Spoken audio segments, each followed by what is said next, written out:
Hoy vamos a hablar del proceso de panificados. En el encuentro anterior hemos hablado de los ingredientes que conforman un buen pan.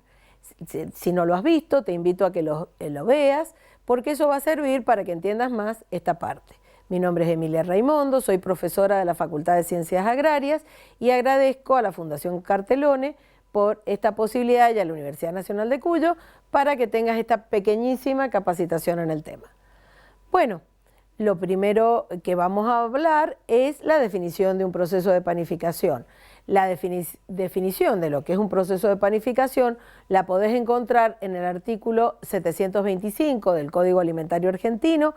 Qué fácil, vos pones en Google Código Alimentario Argentino, ANMAT, y te va a salir todo el código, te vas a la parte del artículo 725 y ahí podés encontrar todas las recomendaciones que hace la ley sobre un buen panificado.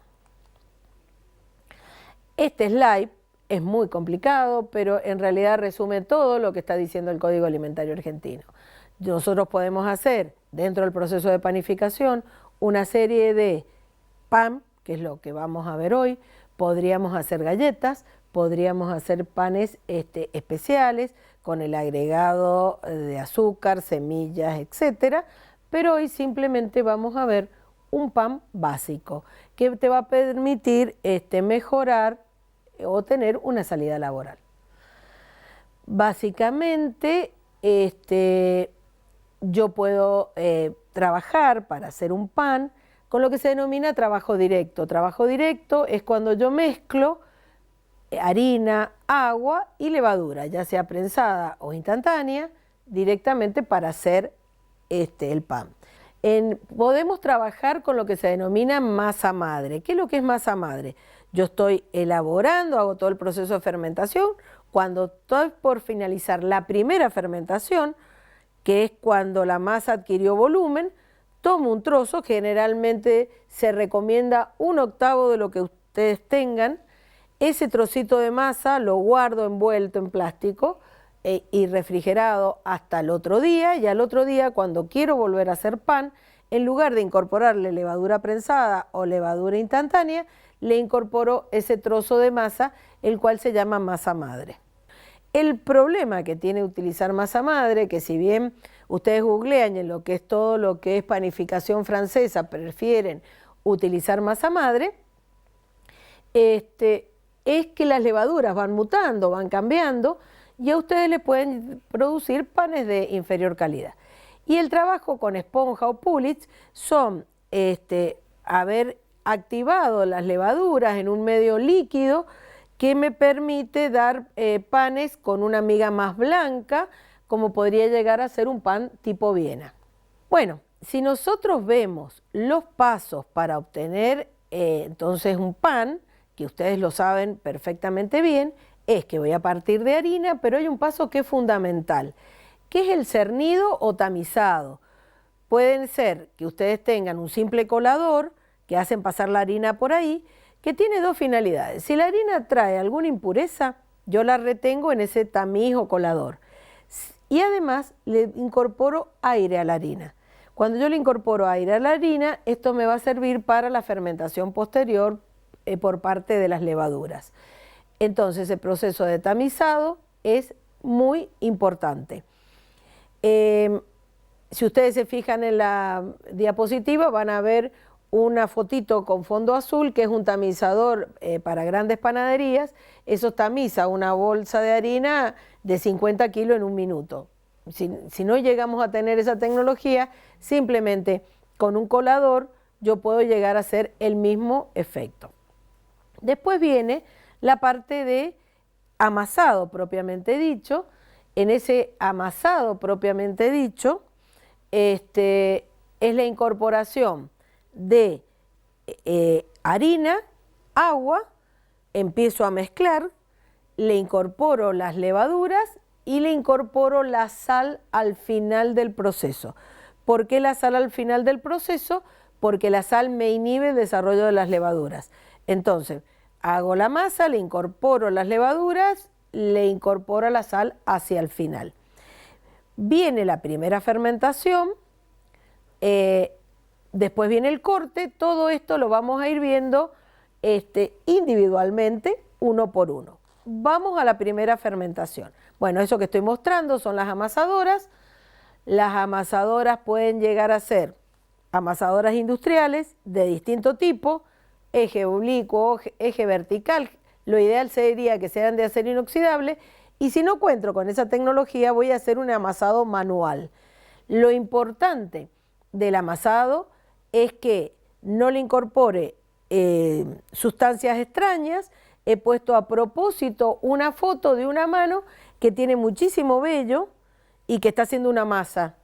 Si ustedes utilizan así, si emplean una mano que tiene así y no se ponen guantes, lo que va a pasar es que me van a contaminar la masa y después les va a dar un producto de menor calidad o un rechazo por parte de sus clientes. Una vez realizado el proceso de amasado, vamos al proceso de fermentación propiamente dicho. ¿Qué es lo que es la fermentación? La pueden hacer en la misma amasadora, dejan la masa, una vez que ya está todo homogeneizada la masa, la dejan ahí hasta que adquiere el doble de volumen. Pero lo más común es que la masa se saque de la amasadora y se coloque sobre la mesada de trabajo. Es común que en las panaderías esa mesada de trabajo, como tiene ruedita y yo la puedo trasladar de un lado para el otro, lo llamen torno, ¿sí? Y es común que en las viejas panaderías esa mesada sea de madera, pero en las actuales todo está recubierto de acero inoxidable para poder lavar, o de algún material plástico permitido para estar en contacto con la masa para que no me lo contamine. La madera es altamente contaminante porque antes era común que elaborábamos sobre superficie de madera. Una de las condiciones de esa fermentación es que se vaya produciendo gas, que el gas se distribuya homogéneamente para darme esa miga con una estructura adecuada. Si el gas se distribuye inadecuadamente o si varía la fuerza de la harina, lo que me va a dar es esa estructura alveolada grande y me dan un pan con mayor cantidad de defectos. Como habíamos dicho, yo puedo utilizar masa madre, puedo utilizar levadura prensada o puedo utilizar levadura instantánea. Lo importante es una muy buena incorporación. Y otra cosa que les tiene que quedar claro es que cuando yo estoy incorporando, ahí hay un slide que dice trabajo directo, es que yo le puse directamente levadura prensada. Las levaduras van a seguir actuando en la masa hasta que yo las ingrese al horno. En un momento cuando ingresan al horno va a haber una temperatura en la cual las levaduras se mueren. Y otra cosa que es importante, y también les he puesto ahí el tema de levadura de masa, es que cuando yo le incorporo la masa madre, ustedes antes de incorporarla la huelan y si le sienten unos olores muy acéticos, muy a vinagre, que sería esto, es que esa masa ya se está alterando y no conviene seguirla utilizando y ahí sí utilizar levadura prensada para hacerla. ¿Cómo van a hacer? Van a trabajar, ahí hay otra fotografía donde lo que están viendo es un Pullitz, que es una activación de la levadura con más cantidad de agua o leche que hace que me dé después una masa mucho más blanca o homogénea, como la quieran llamar, como puede ser, como les dije, de un pan de Viena, un pan de ese estilo. Ahí está cómo se va haciendo el Pullitz. El Pullitz yo lo dejo, le coloco levadura, le coloco agua, un poco de harina y espero que vaya fermentando. Cuando me ocupa todo el lugar del frasco, recién ahí lo agrego a la masa. Muy bien. Vamos de vuelta a la primera fermentación. ¿Cuándo yo digo que terminó? Yo digo que terminó porque se duplicó el volumen. Yo lo aprieto con el dedo y me tiene que dejar una marquita, pero tiene que ser elástico. Yo lo aprieto y eso se levanta. Otra de las cosas que mientras que ustedes están esperando que esa primera fermentación se produzca, es conveniente haber tapado a la masa con un plástico. ¿Para qué? Para que no se me forme corteza. Si ustedes me ponen toda la masa arriba del torno, como habíamos dicho hace un ratito, y la dejan al aire, se va a ir secando la capita superficial y después, en los procesos posteriores, que es el amasado para obtener el pan, esas durezas van a ser incorporadas a la masa y les va a salir un pan con defectos. ¿Cómo se evita esto? Que ustedes tapan con un plástico, normalmente un polietileno, que lo compran en cualquier casa de plástico, con un film plástico, tapan la masa y evitan esa deshidratación de superficie. Bueno, muy bien. Hemos llegado a, ya que terminó la primera fermentación, disculpen, ahora viene el corte. ¿Qué es lo que es el corte? El corte es hacer los bollitos de pan con el tamaño que va a tener. Un defecto común es tomar la masa y hacer esto. La estiro y corto, la estiro y corto. Eso se ve mucho en las panaderías. Cuando yo hago este movimiento que estiro y corto, estoy rompiendo la estructura del gluten y les va a dar un pan chato. Entonces lo que tienen que hacer es cortarla con cuchillo, con alguno que no me haga este proceso de estirado. ¿Sí? Una vez que ustedes han cortado, hacen el bollito, que puede ser largo, que puede ser redondito, que pueden hacer varios bollitos uno al lado del otro unido y entonces le va a dar los distintos tipos de pan.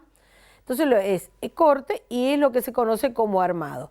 Cuando ustedes lo vean van a ver que también hay unas fotografías de equipo porque también tengo armadoras industriales, que todo esto que les estoy diciendo lo hace una máquina. Bueno, ahí otras fotografías de cómo lo estoy cortando y las máquinas de abajo que son bolladoras, es decir, que me hacen bollitos de pan. Eso es otro proceso de otra bolladora. Esa lo que hace es hacerme los panes tipo roseta. No importa el formato de la máquina, ustedes pueden tener muchísimo equipamiento de esto, pero si son un microemprendedor, esta etapa la van a hacer a mano. Entonces ustedes van a decidir qué formato le voy a dar a ese pancito. Lo importante es, yo corté, viene una etapa de reposo y viene una etapa que va a ser la segunda fermentación o fermentación de forma que le llaman, que yo ya tengo el pancito redondito, alargadito, varios unidos, que son después esos panes que llego a la panadería y me lo cortan, pero en ese proceso, que va a ser la segunda fermentación, que el pan se va a tener que leudar hasta el doble de volumen, yo también le tengo que hacer cortes. Esos cortes que le hago al pan se los tengo que hacer con un cuchillo. Ese corte es lo que llaman greña. Si se lo hago muy profundo, va a destruir la estructura del pan, y si lo hago muy superficial, uno de los problemas es que no le va a entrar oxígeno y las levaduras no van a leudar tanto. Lo hago al principio de la segunda fermentación, de tal manera que el oxígeno ingrese. Una vez que ingresa, lo dejo. Generalmente esto se hace en cámaras de fermentación.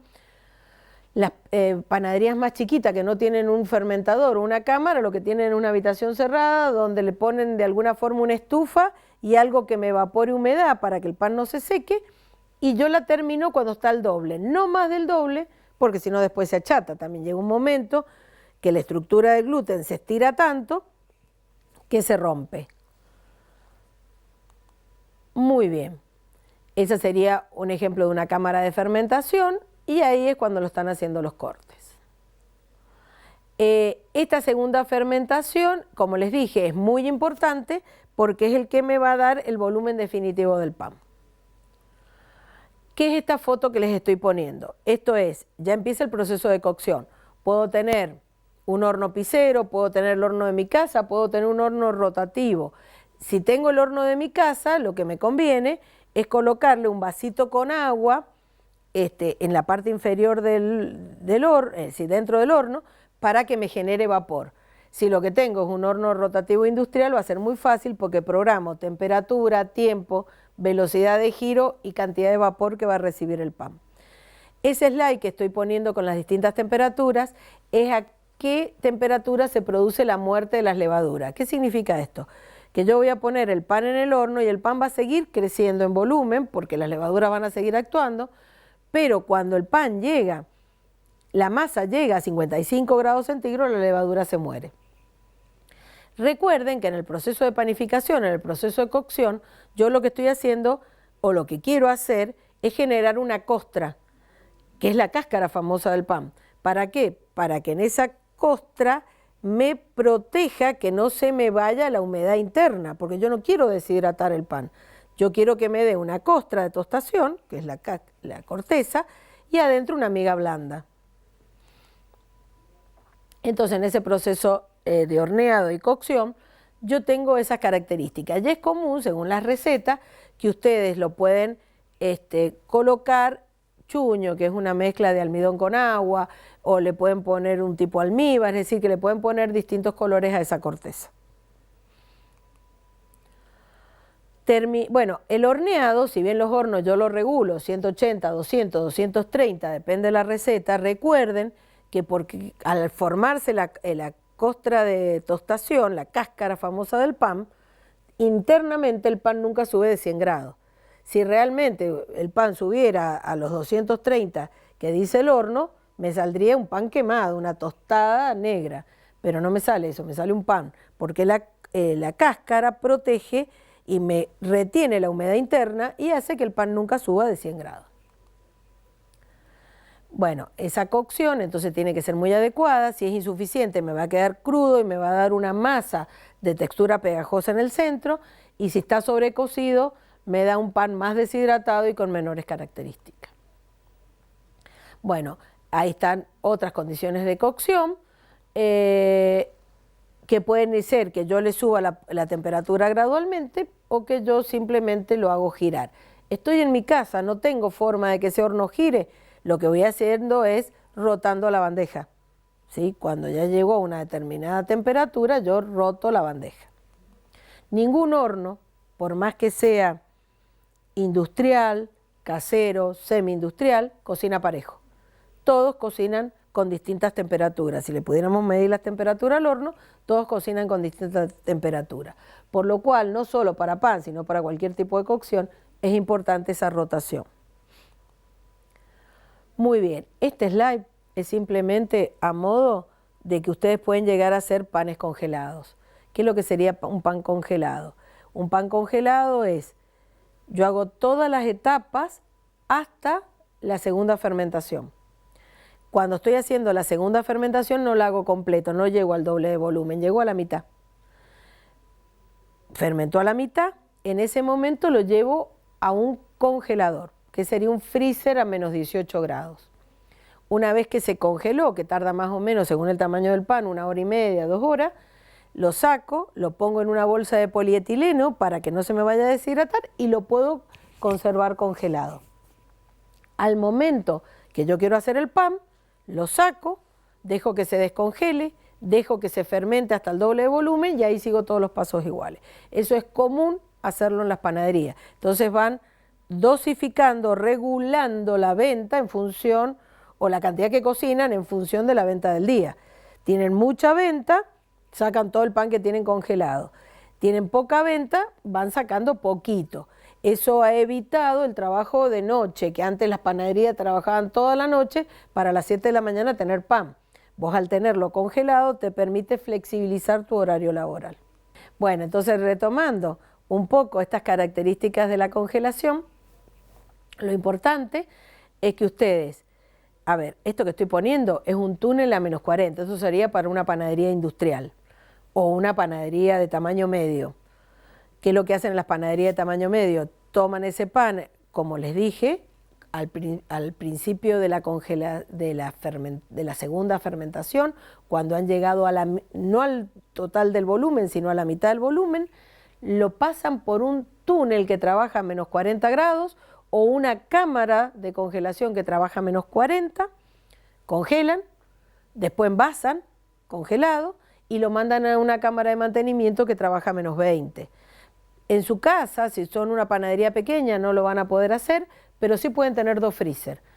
Uno que trabaja a menos 20, que ustedes lo utilizan para congelar. Una vez que está congelado, lo mismo lo tienen que poner en la bolsa de polietileno y lo envían al freezer de mantenimiento. Si ustedes no hacen eso, van a tener fluctuaciones en el freezer que va a hacer que el pan se les altere. Entonces siempre tienen que tener dos freezer por lo menos si quieren hacer este proceso de congelación. No es necesario hacerlo, lo único que les beneficia el proceso de congelación es regular el horario de trabajo. Bueno, este slide lo he puesto porque si ya tienen una panadería, aunque sea chiquita, o hacen un microemprendimiento, que ahora es algo que desde bromatología se va a fomentar, que son los microemprendimientos y la posibilidad de elaborar a nivel casero u hogareño. Lo mismo la ley me establece que la harina tiene que estar separada en el depósito del resto de las materias primas. Entonces, aunque sea un emprendimiento pequeño, aunque sea una super panadería, la harina tiene que estar estibada, separada del resto. La ley lo establece así porque es muy susceptible de que se le desarrollen gorgojos y polillas, y eso es por la temperatura. Todas las harinas, o la mayor parte, vienen contaminadas con huevitos de gorgojos y polillas. Y si ustedes no hacen una rotación adecuada o se lo tienen muy cerca del resto, van a contaminar todo el resto de materias primas. Bueno, espero que el curso les haya servido, son pequeños tips para hacer un buen pan. Esperamos encontrarnos o vernos en próximos encuentros. Como les dije al principio de la presentación, está mi dirección de correo electrónico de la Facultad de Ciencias Agrarias y pueden consultarme cualquier duda que tengan. Y muchísimas gracias a la Fundación Cartelone y a la universidad por permitirnos estos encuentros. Nos vemos en las próximas.